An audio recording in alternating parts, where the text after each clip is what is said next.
Ready? Start. He would further submit that the statement of staff nurse Srimati V.L. Kumar PW4 would show that she was on duty on the date of incident and the Dr. A3 was not on duty on the same date, and in the female ward this witness was posted. Full stop. He would submit that from the female ward the duty register has been seized by the prosecution by Exhibit P15/C, which would show that PW4 was on duty, and Exhibit P54 would show that on the date of incident one Dr. D.K. Patel was on duty. Full stop. Therefore, one Dr. S.K. Agrawal was on duty and not the appellant A3, but the trial court has convicted the accused on the basis of Exhibit P1, written report, Exhibit P19, FIR, and Exhibit P17, the statement under Section 164. Full stop. He would submit that another suicide note, which was alleged to have been seized by Exhibit P32 within bracket C, was never supplied to the accused, thereby serious prejudice has been caused. Full stop.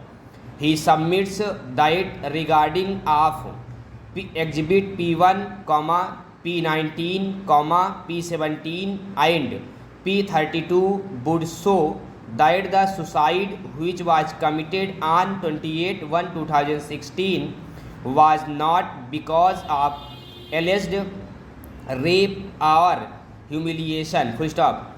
Placing reliance in 2006 SCC 761, he would submit that when the regions have not been assigned, the said statement cannot be treated to be the statement under Section 32 of the Evidence Act as a dying declaration of deceased to say that certainly the rape was committed. Full stop.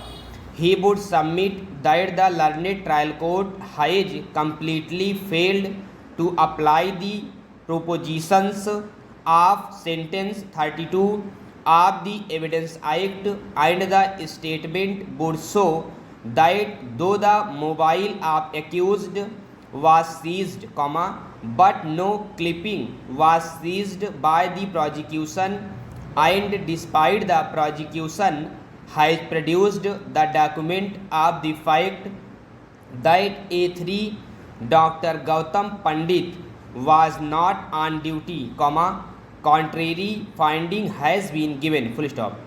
As against Exhibit P54, the duty chart, he would submit that the learned trial court has proceeded on omissions rather than proper interpretation of the statement of the victim, therefore, the appellants, who is in jail since 2015, is liable to be acquitted as no evidence is on record to sustain the conviction. Full stop.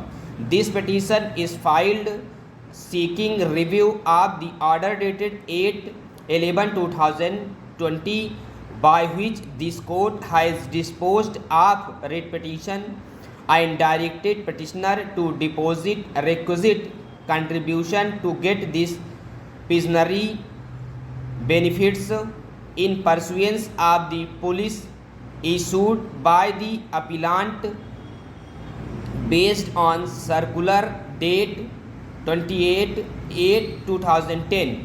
Learned Counsel for the applicants submits that order dated 18/11/2020 was passed at the admission stage itself without granting opportunity to file reply to writ petition. Full stop. He further submits that in light of circular dated 28/2010, it is for the respondent employee to deposit the contribution at the time of exercising option. Full stop. Petitioner submitted his option on 13/10/2010 but did not deposit requisite contribution. Full stop.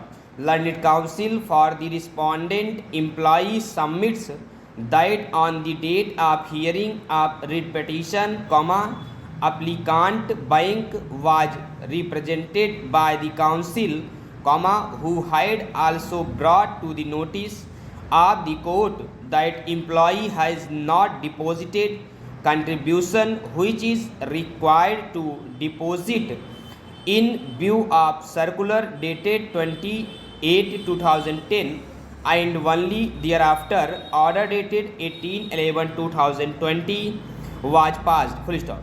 In these circumstances, no relief, as claimed by applicants in this review petition, can be granted. Full stop. Over.